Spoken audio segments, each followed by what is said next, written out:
te amo do fundo do meu coração, eu juro.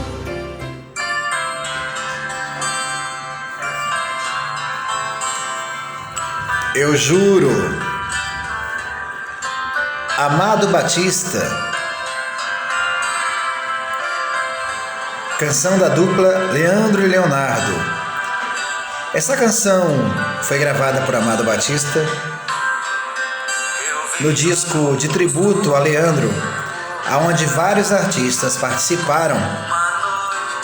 Artistas como Adalberto e Adriano, Carlos e Alessandro, Chitãozinho Chororó, Cleiton e Camargo, Christian Ralph, Daniel, Fábio Júnior, Jean e Giovanni, René e Ronaldo, Roberta Miranda, Sérgio Reis, Zezé de Camargo e Luciano.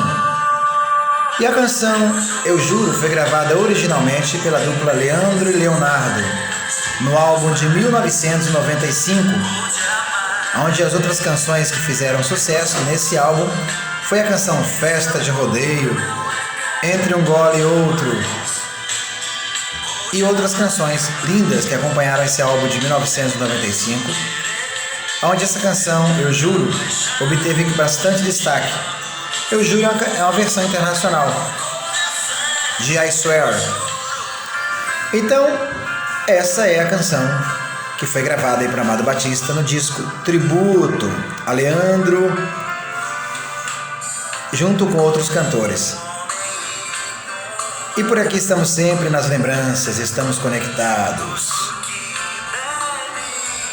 Inscreva-se no canal, ative as notificações. Não esqueça de estar atento. Um abraço a todos.